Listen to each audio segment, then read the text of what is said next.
It's always a pleasure to be here because I teach in a state university and our audience, our constituency is very different. 80% of our students are first generation learners from rural areas of India, and only 20% are people like you coming from metropolitan cities, from well-to-do families, from elite families, from some social and cultural background and capital. But we have a mixed bag in front of us every day, and therefore discussions are very, very lively, because what is truth for some group might not be the truth for everyone. Today we are here to celebrate Dr. Ambedkar, his works, not just the persona, but the contributions, the way we are reminded in our everyday life. So my first question to every one of you is, how does Ambedkar matter to you? Do you remember Ambedkar ever in your daily life? To start from a very simple, basic thing. Okay, you're celebrating a 2-day festival here. I'm so proud of MIT that you have been celebrating this for last 2 days, and you're having so many speakers, you're discussing, engaging with the speakers, and so on. But my question is to each one of you, please, can you tell me, do you ever remember Ambedkar, and for what reason? I agree with Lenin completely. Let this be a discussion and not a lecture. That I anyway give in my university also. What's the fun if I come to MIT and do the same, right? Let me get to know a new cross-section of opinions that I don't know about. He's asking about when did you know Ambedkar? That's it. You can say any time, whether posters, pamphlets, in what age. I won't force you, but I will certainly appeal to you to speak up.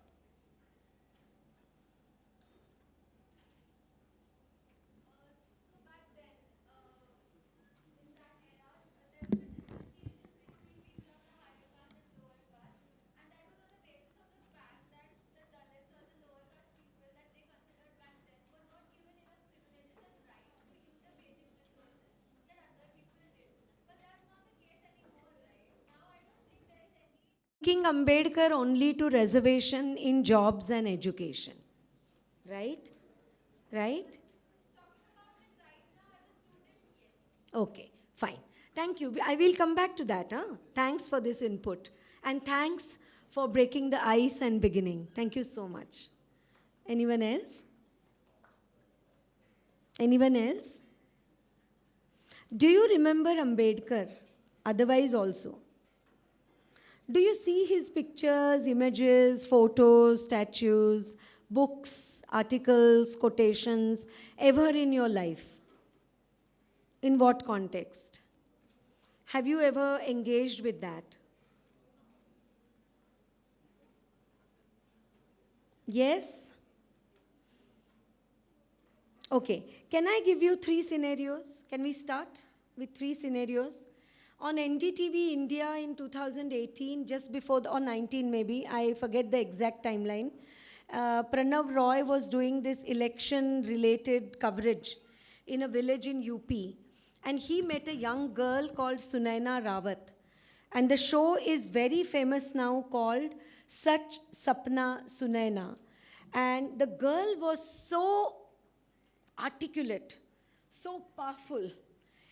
Pranav Roy and team is asking about आपका रोजगार क्या है, पानी मिलता है क्या, खेतों में क्या हो रहा है, गांव में क्या हो रहा है, nothing specific to any caste or any party. Okay? It's a news program for a major TV channel, and they're just trying to see what are the issues on ground. I think the mid-soc students know how this is done and why this is done. And Sunaina literally sucks the whole program. She takes it into her hands, and she drives Pranav Roy and entire team into the dusty farmlands outside the village, makes them walk. And she's carrying some bhussa, as she calls it. Okay? So first she's carrying a khali gunny bag to the farmland, then she fills it with bhussa, and then she's carrying it back on her head. And the whole program, she kept on saying, अच्छा खाने का मन करता है. क्या अच्छा खाओगे बेटा? She says, Chinese. उसमें क्या खाओगे? Manchurian खाएंगे. अभी खाया है? कितने दिन पहले खाया है? पीछे पैसा था तब खाया है, अब भी पैसा नहीं है। अब भी कुकिंग कैसे करते हो? अभी गाय क्या करता है? And she just goes on and she literally controls the interview. It's the other way around usually, no? We know Arnab Goswami will control who will speak or not speak. Do you agree?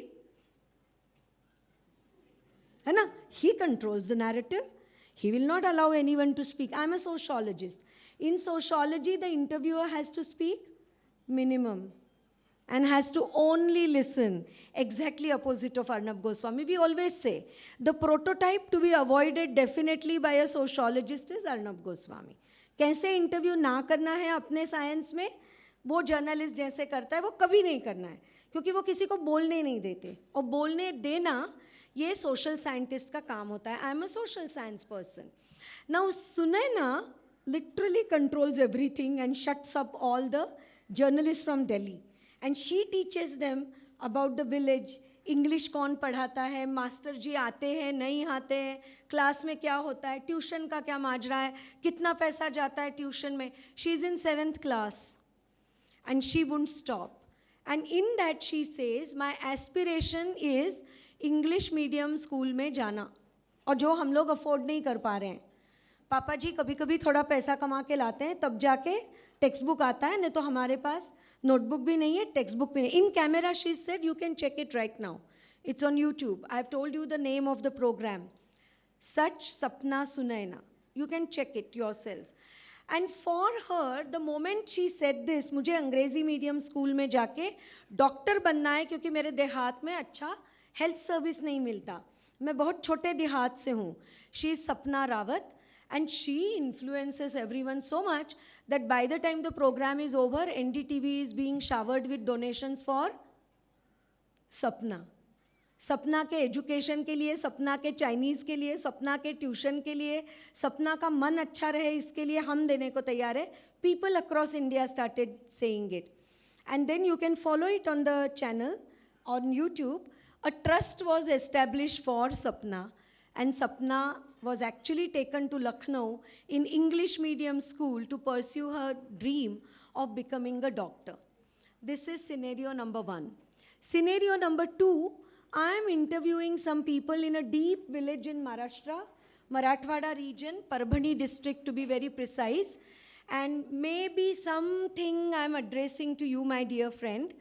I don't know whether it's directly connected, you can see. I'm just going to share with you what I saw in that village. First thing, it's a rich Maratha mansion, old, छोटे होते हैं ना, छोटे छोटे देहातों में गढ़ी बोलते हैं मराठी में, छोटे छोटे पैलेसेस होते हैं पुराने वाले लोगों के, वैसा वाला गांव है, और गोदावरी किनारे हैं. So what is the proverb in Maharashtra? Godavari के किनारे जिनका खेत होता है, बस एक मुट्ठी डाल दो गेहूं की और बोरियां भर भर के घर ले आओ, ऐसा. That is a very fertile land, and therefore they say people are quite lazy, landed people are very rich, they are kind laid back attitude, small places, etc. Now in this village I'm taking an interview, and suddenly a small barat comes in. 10-year-old groom, 9-year-old bride. Bride लदी हुई है, गहने वहने, चूड़ियाँ, साड़ी, है ना, और Maratha family से हैं, और बड़ी इज्जतदार फैमिली है वहाँ के, उस इलाके के जाने माने लोग हैं, वो फैमिली बड़ी नोन है. और वो नमस्कार करते हुए हर घर में जोड़ा घूम रहा है, नया जोड़ा जाते हैं ना जैसे वैसे. And I am interviewing someone about women's education, generational mobility, मेरा चल रहा है माँ बेटी, हाँ, लिख रहे हैं हम लोग बैठ के. And suddenly this comes, and I am अघास्ट because I hadn't imagine. Maharashtra, what is the image? Progressive state, Phule Shahu Ambedkar. Do you agree? हाँ, डेवलप्ड स्टेट ऑफ इंडिया.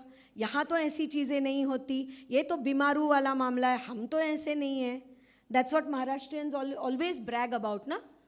बड़ा महाराष्ट्रियंस को एक होता है वो, हम लोग अलग हैं, हम लोग बहुत आगे निकल चुके हैं. हमारी तो ट्रेन कब की निकल चुकी है, थैंक्स टू फुले शाहू अम्बेडकर. और ये तो हम देख रहे हैं गांव में, मराठा बच्ची है, अच्छा खाता पीता खानदान है, जाने माने लोग हैं, ऐसा भी नहीं कि कोई एकदम, है ना, ये देखा।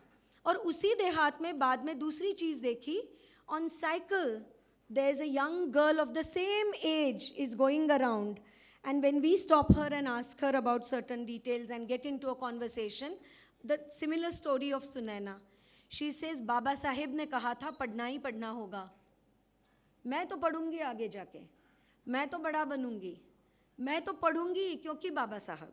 ये कौन कह रहा है? उसी देहात की दलित लड़की।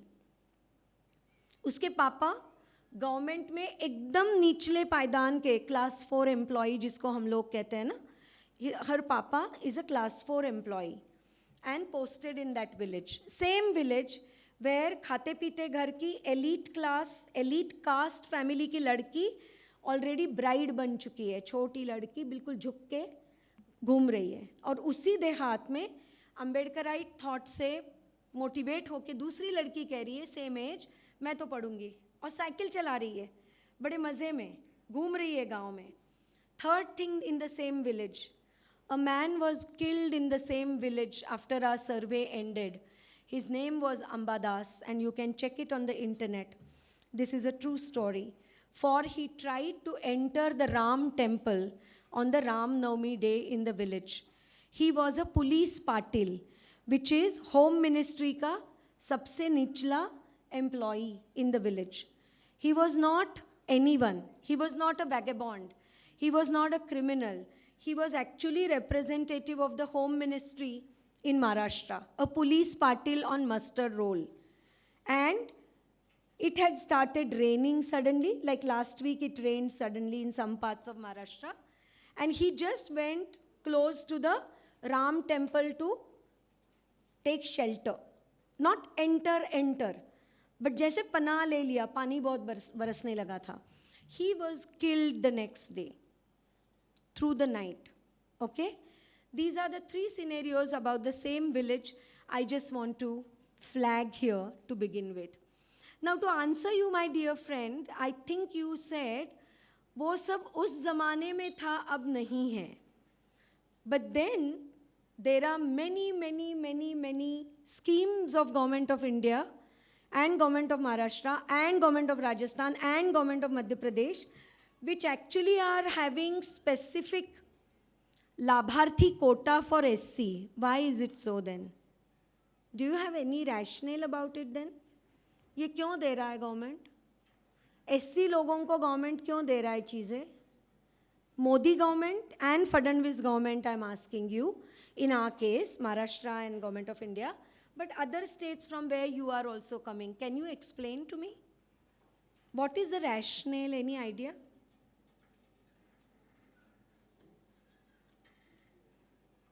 Okay. Any idea there is reservation for women in India?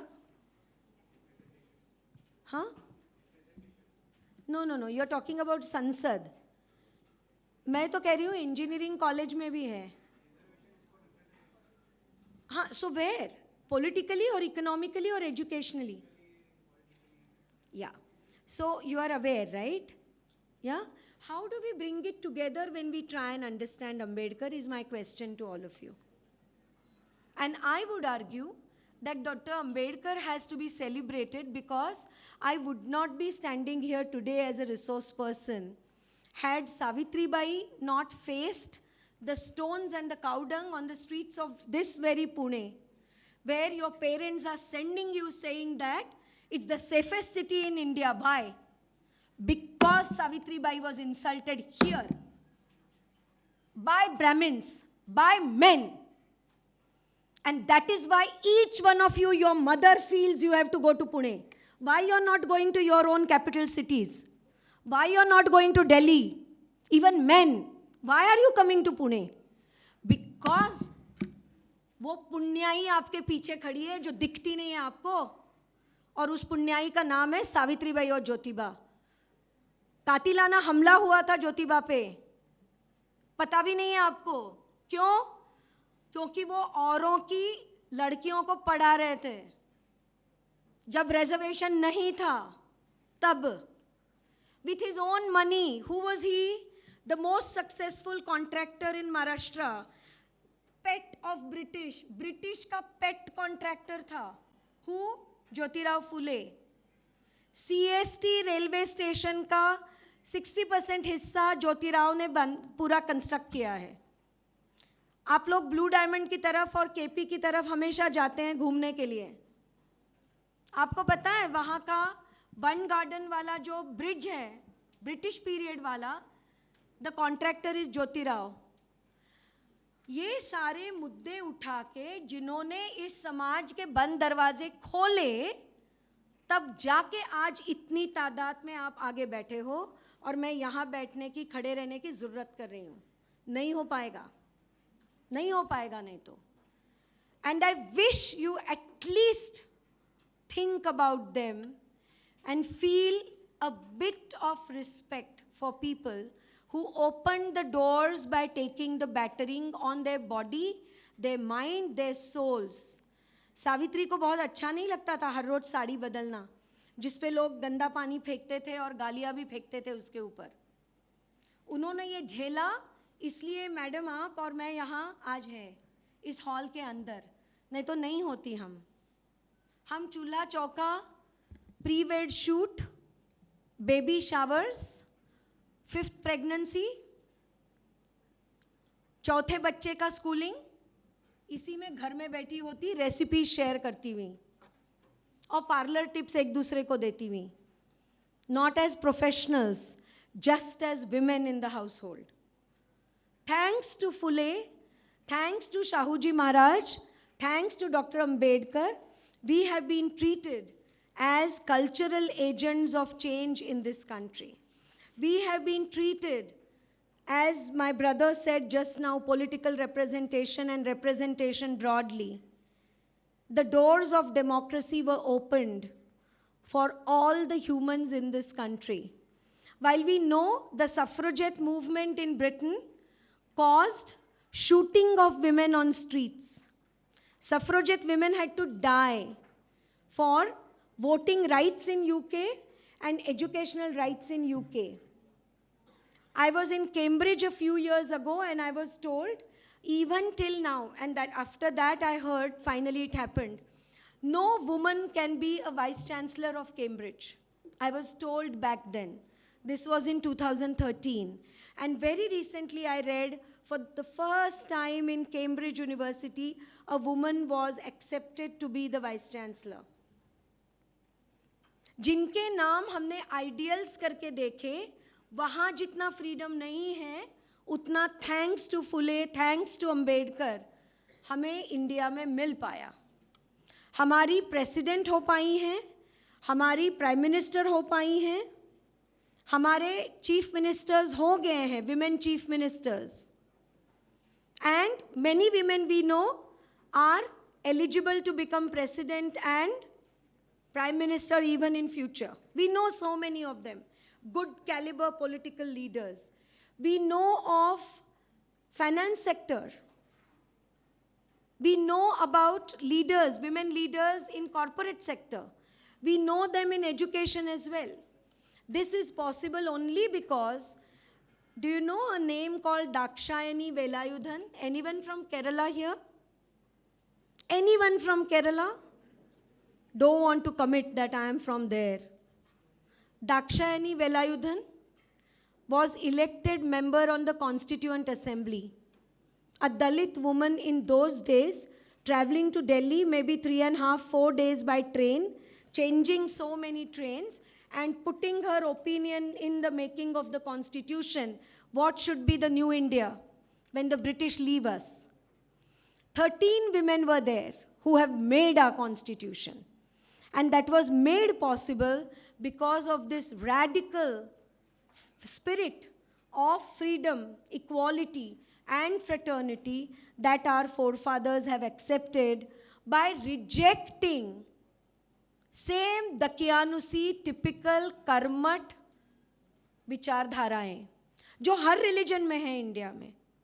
Every religion is plagued with obscurantist ideas, age-old ideas. And I'm thankful as a woman representing all of you young people here that those ideas were sidelined in 1947 and doors were opened for us to enter the corridors of power. What does UNO tell you today? Already sir was talking about glass ceiling and gas lighting. Have you heard of these images and these words, these concepts? Can you tell me what gaslighting is? If there's a Dalit writer, you keep saying, झाड़ू वाले के हाथ में laptop दिया तो यही होता है, और उसको सुनने जैसा बोलते रहो. Gaslighting. Tell someone, औरत अगर लीडर है तो ऐसा ही करेगी ना, औरतों का होता ही है. Gaslighting by colleagues. Here, Mitsog is there, and I know you, I was talking to the young man who escorted me, that you are so fortunate in MIT that you meet the sitting MPs many times in a year. Supriya Sule, who is the MP from this district, in one of the speeches 3 years ago, she was telling us, in the parliament, I make a big speech after research of some days, statistics is there, arguments are there, field work is there, based on it my whole speech is prepared. Then in the parliament house I speak, I give a good speech, etc. I come out, and what do my male colleagues tell me? Ma'am, you look very fabulous today. You looked very nice. Very nice, ma'am. Nice आवाज, मीठी आवाज, बहुत अच्छा. And she said, this is the experience of every lady, woman parliamentarian. We are not admired for our caliber. We are not admired for our research. We are not admired for our resolution to solve problems of Indian population. We are turned into women bodies and women selves. औरत है, अच्छा दिखती हो बोला तो खुश हो जाती है, हंस देगी. She will feel very nice. And she was saying it in a public meeting. ये कोई किसी के कान में नहीं बोला है. She was saying we are belittled like this in the house by our male colleagues. We also have the mandate of voters, and yet we are insulted like that. And exactly this Dr. Ambedkar was trying to change. The cultural representation of women is still not enough, robust in our country. Political representation, tell me friends, what is the number? How many % of tickets were given? 2024 elections, anyone? This Lok Sabha? Can you tell me?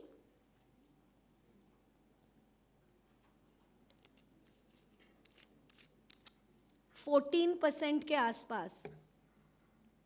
50% population, even tickets are not made available for 50%. No political party gave 50% tickets except थोड़ा जो count अच्छा है वो किसका है, कोई बता सकता है? One party has done very well compared to others. Trinamool Congress. They gave tickets to many women candidates. जीते या ना जीते बात का है, लेकिन टिकट्स भी नहीं दे रहे हो आप तो. जीतने की बात तो आगे रहेगी. And therefore, we are not represented today. And UN is accepting this. UN is talking about 3 things today as the challenges of 2020 onwards. First challenge, according to UN, not me, gender wealth gap. So, madam was saying that earlier access was not there. Access is not there even today. Resource ownership is still very skewed in India. 27% of the population owns 71% of the resources in India. And in that, we all know 13 major industrial clans are there. Nepotism we talk about, right? In corporate industry, 13 families are controlling maximum business in India. Ownership also, jobs also, control over resources of India also. 13 major families. And then you will find, if you look at the gender division, of course women are not owning property. आप में से किसी की बहन की शादी अभी अभी हुई हो तो मुझे बताइए, कितना खर्चा कैटरिंग पे हुआ, कितना शूटिंग पे हुआ, कितना गिफ्ट्स पे हुआ, और कितना ट्रांसफर उसके नाम पे प्रॉपर्टी पे किया आपने आपकी फैमिली में? How much of land was given to her by your family as her legal right at the time of her wedding? उसके बैंक अकाउंट में कितना lakhs of rupees डाला आपकी फैमिली में? डाला है किसी की फैमिली में? किसी ने भी हाथ उठा के कह दो, was there an FD made in the name of a daughter in the wedding? There's no resource transfer. There's no resource transfer. Neither assets nor property are transferred in the name of women, and that's a general all India picture. That's a general all India picture. Thirdly, UN reminds us, will you please settle quickly? You are really very, very, very important and attractive. The whole hall is looking at you. Different uniform than yours, right? The color code, etc. I thought so. So the point is STEM. Women are increasingly found in the workforce, but where? In care industry, in hospitality, on airports lifting your luggage, in hospitals being nurses, in nursery schools looking after babies. But in STEM jobs, you don't find them. You know what STEM is. I don't need to say it to smart girls and boys here at MIT. I'm not in a state university, I'm in a private prime university, right? So why UN is saying that women should enter STEM, women should enter technology, medicine, engineering, space technology, and so on? Because we need women in decision-making positions in those fields. They still are not there in those large numbers. That's the issue, not me. UN is pointing out, looking at the world figures. So first, gender wealth gap. Second, I told you STEM jobs.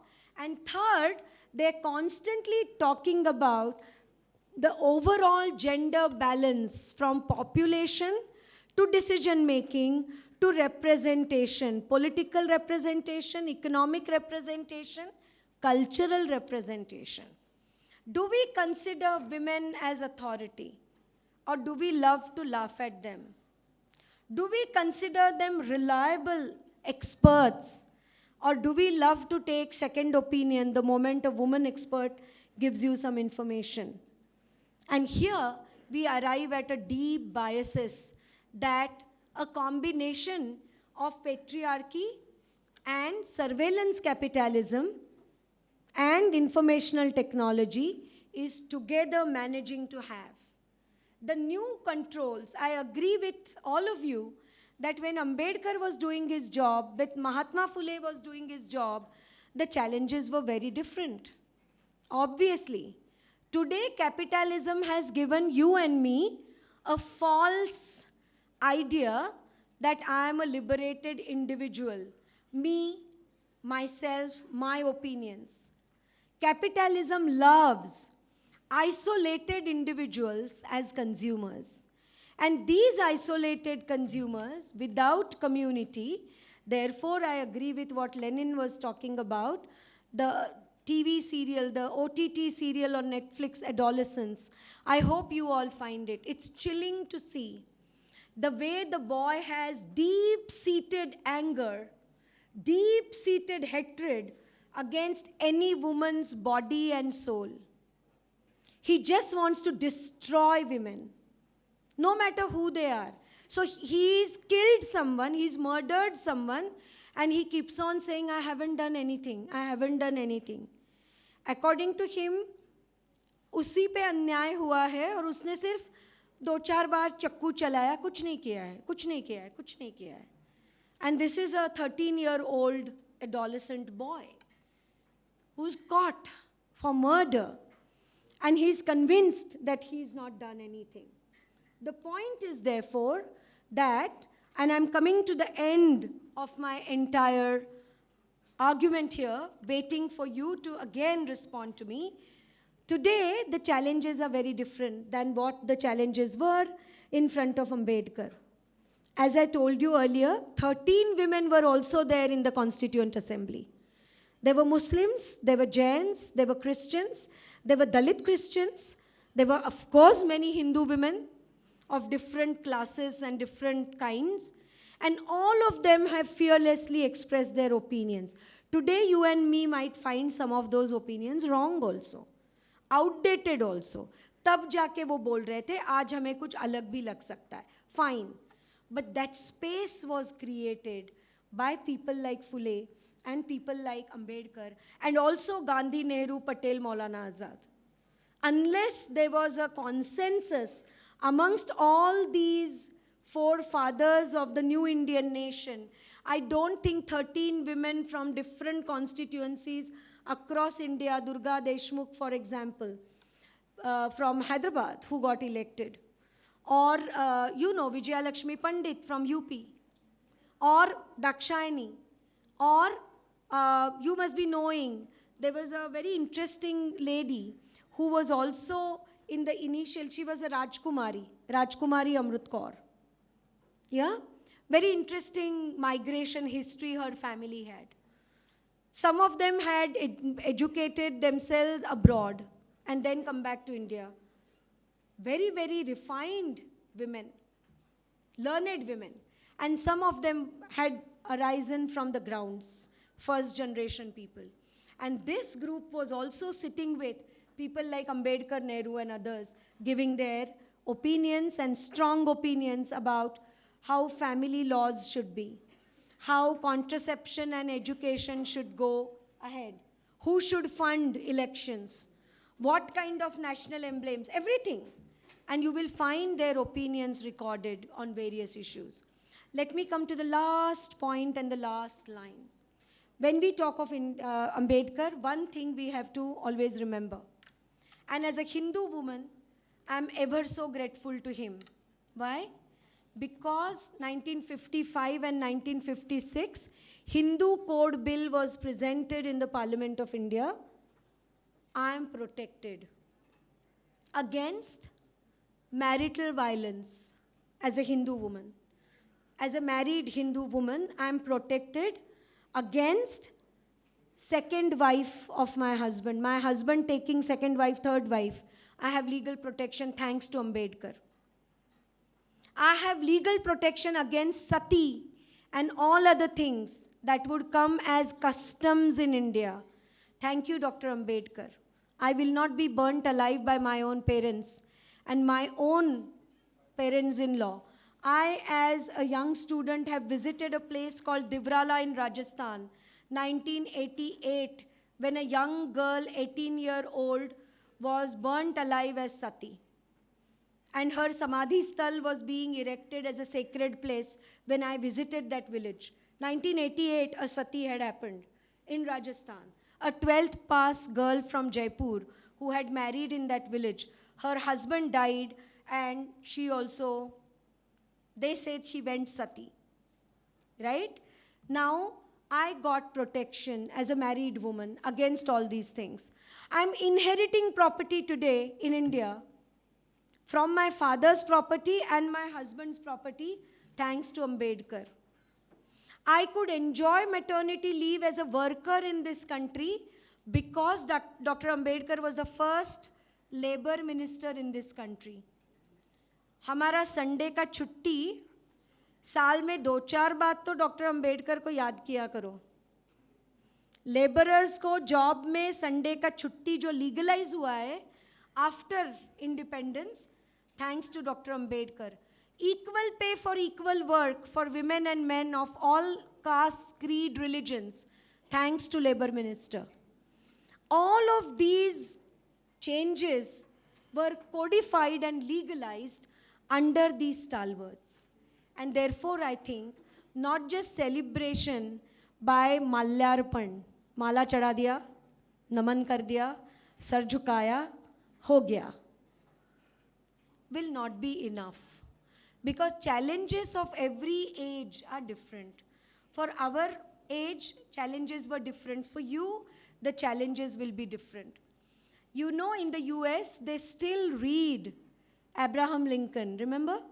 They read what Hamilton was talking about, Alexander Hamilton, and his policies, especially the policies relating to economy of America, one of the major forefathers of American democracy. They read it even today to understand the challenges and to move ahead in the US, how the federal government should move. Similarly, I am appealing to you, therefore, that we need to read them critically. I'm not talking about glorifying, like deification. किसी को भगवान बनाना ये सबसे अच्छा तरीका होता है freeze करने का. Freeze कर दो, भूल जाओ. So I'm not talking about deification of Ambedkar, but I'm saying we need to engage with Ambedkar and try and see how we could find answers for years to come and the challenges. I would stop here and wait for your comments and your questions more. Thank you. The floor is open for questions.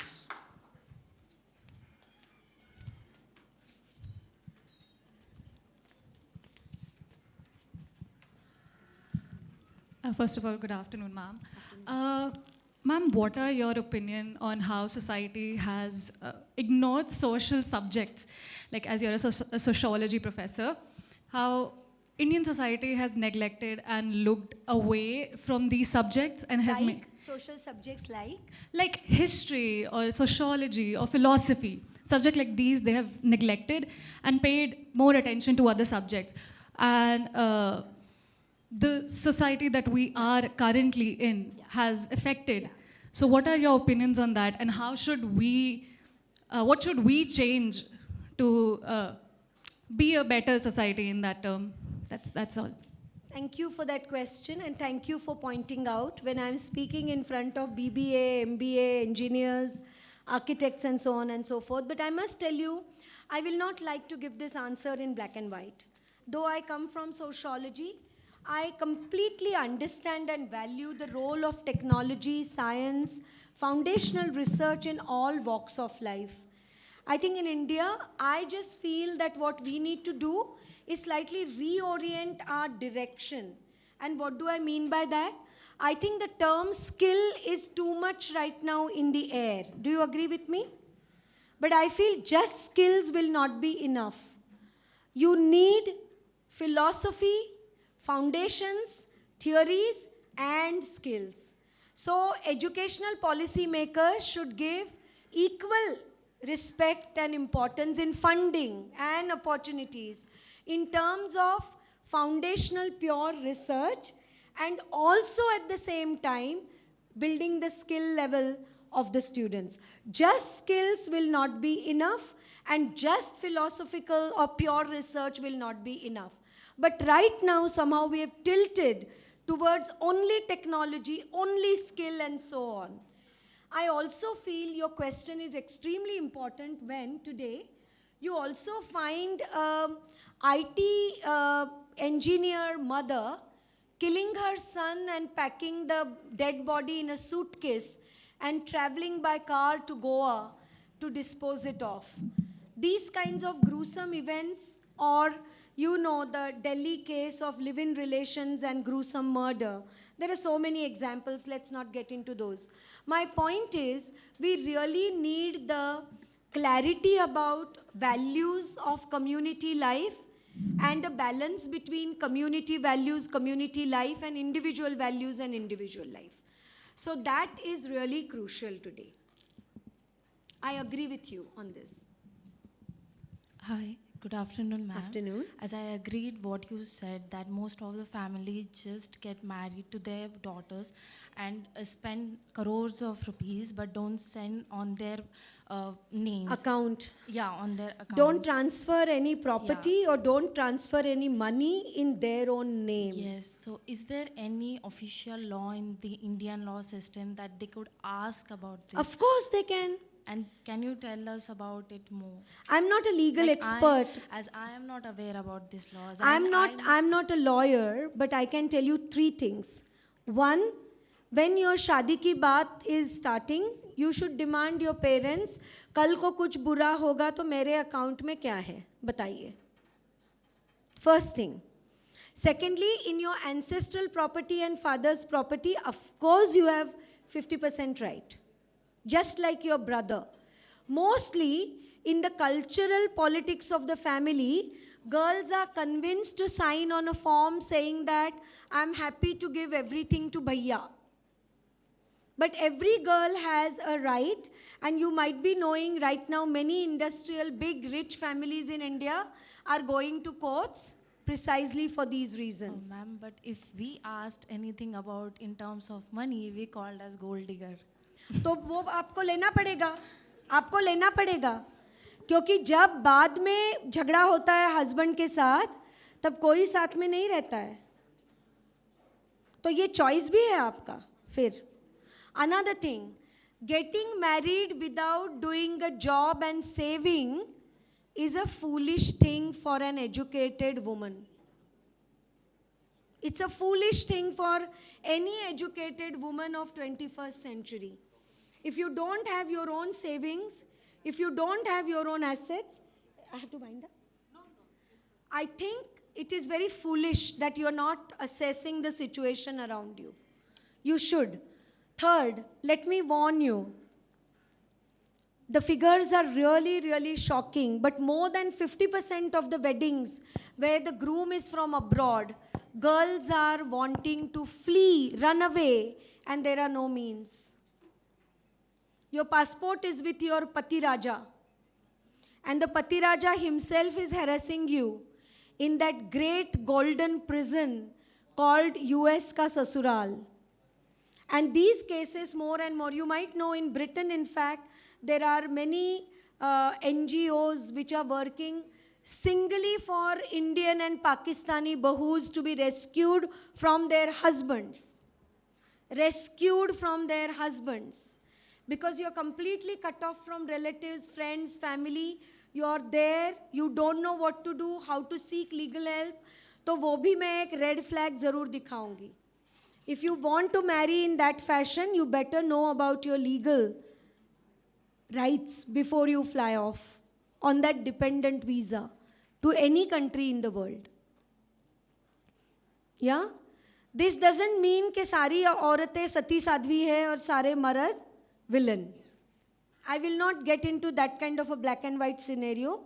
We also know stories where there is cheating happening, both sides. But that's why it's better to know your legal rights and then proceed in any such, migration especially. Okay, anything else? Good afternoon, Shruti ma'am. I will just like to ask a doubt about how would Ambedkar react to current state of Indian democracy? I couldn't get you. Last part. How would Ambedkar react to current Indian state democracy? I don't think he would admire and approve of it in any way. I was just watching this BBC interview that BBC is right now reeling all the time. On YouTube, it's coming in suggestions last 4 days. Ambedkar's interview in 1955-56 about Indian democracy, where he very openly tells the BBC journalist that elections will hijack democracy. Winning elections is not democracy, very clearly he is saying. And he adds, democracy will be destroyed by election politics. And I think precisely that's the point today. Don't you think, dear friend? Yeah? I will also He like had already said that before his death. I would also like to ask a question about will we ever able to achieve caste equality? Depends on you and me and our honesty. Are we really honest as humans? Which is very rare and very, very, I think, precious but very rare today. So I'm not too sure. Equality has to be a firm commitment within yourself, and We all make mistakes. Accept them, correct them, and move ahead. If that courage of accepting mistakes and still holding the hand of friendship in front of someone to move ahead is there in us, that honesty and that courage, I have all the hopes for India. If we are still feeling कि झूठा बोल के 500 का note फेंक के policeman पे चली जाता है, घर पे भी वही होता है, यहाँ भी होगा, पूना भी क्या डिफरेंट है? एक 500 का नोट बस डाल दो किसी के सर पे, चुप ही बैठेगा. If we go with that kind of ideology, then democracy is definitely in danger. Depends on you and me, definitely.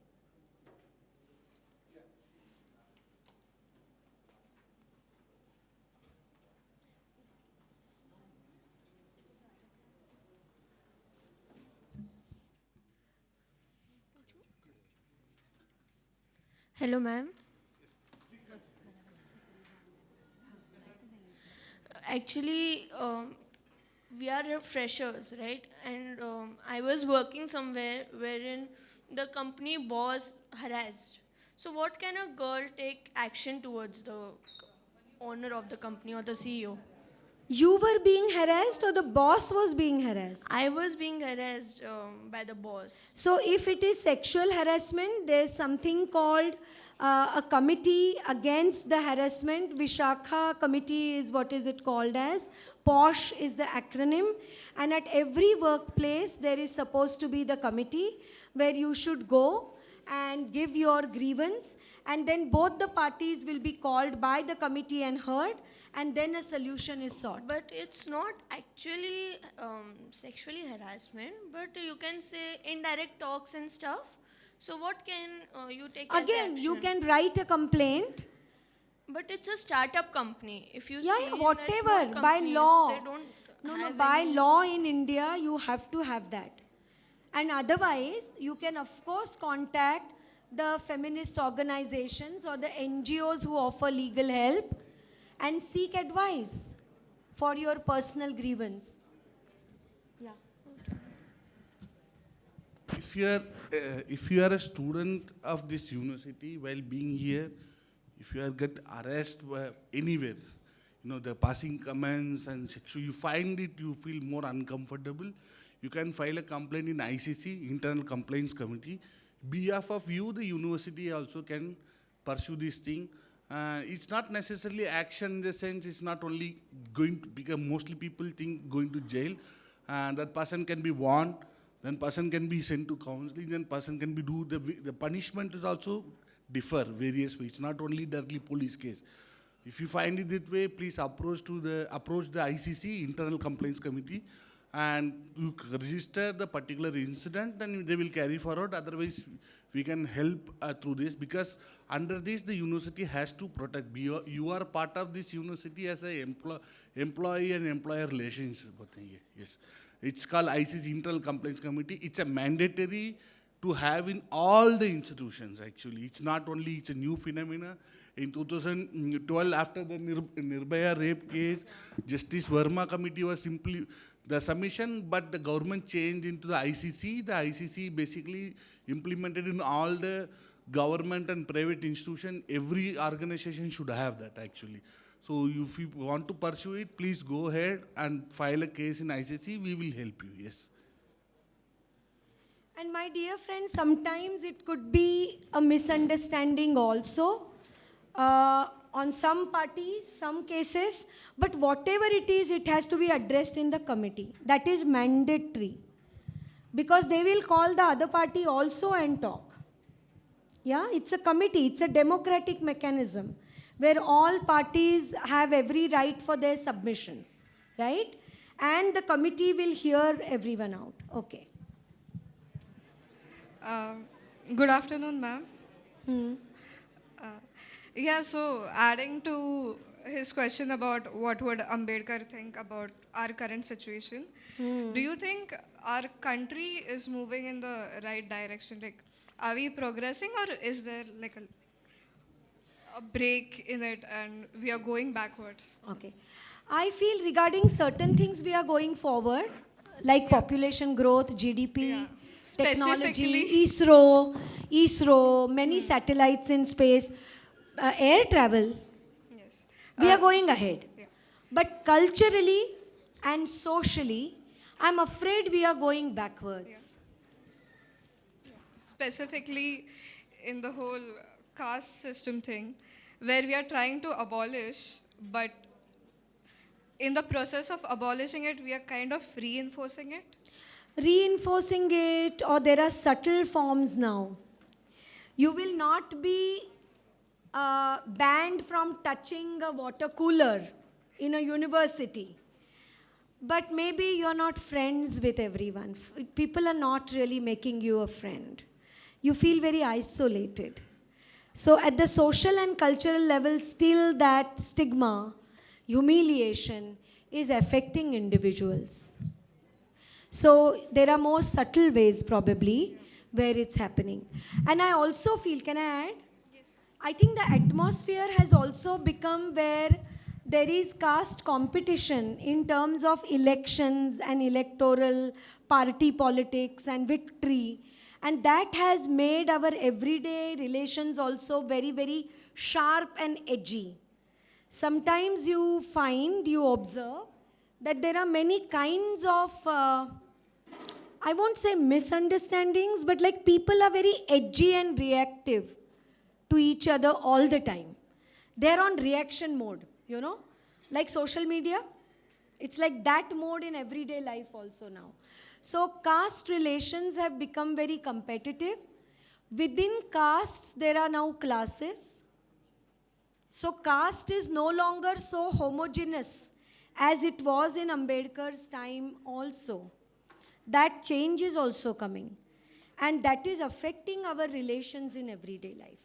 That I would add. And one concept I can add, since we are in a university space, I don't think we should only be descriptive. So there's a scholar, I don't know whether you find him interesting and important, called Dr. Amartya Sen. Has anyone heard him? Who is he? Amartya Sen, have you heard the name Amartya Sen? Nobel Prize winner from India. And Amartya Sen has come up with one concept, exclusion by inclusion. He says sometimes the erstwhile discrimination and inequality is reproduced by excluding by including someone. So आपको party पे तो बुला लिया लेकिन आपसे बात तो कोई नहीं कर रहा है. जोक्स और एक्साइटिंग बातें बाकी लोग कर रहे हैं, आपके साथ तो कोई नहीं, बैठ भी नहीं रहा है. So you are included नाम के वास्ते, but actually you are excluded. So those are some of the experiences now people are conceptualizing and theorizing as well. Anyone else? Any experience of your own if you want to share?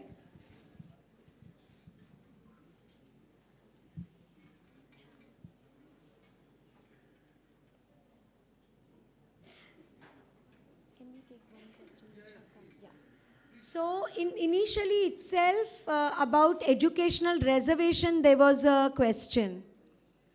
And I would like to address something in my observation and experience in my own university. Year after year, I find in PhD and in master's courses, reserved candidates are getting admission. The number, what I'm trying to say is the reserved list and the open list, the percentage is going up in reserved list than the open list slowly. And this is I'm a social scientist, so it could be limited to my knowledge. I'm not sitting on admission committee of engineering or MBA. There maybe in MIT others can tell you what the reality is. But at least in social sciences we are finding students from SC, ST backgrounds are really studying very hard. They're very focused. Their aspirations are so high and their motivation is very high.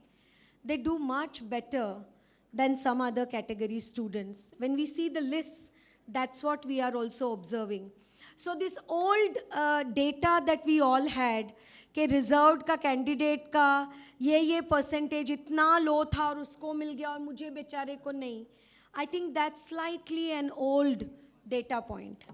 Today, the gap is not that high in many courses as far as my experience is concerned.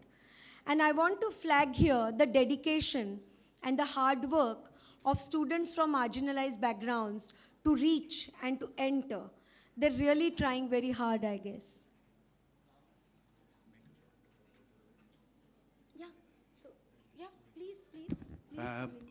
Excuse me, so the reservation thing, we have our students, we from School of Government, we have a classes, guest lectures, we particularly talk about reservation classes, about caste and many things.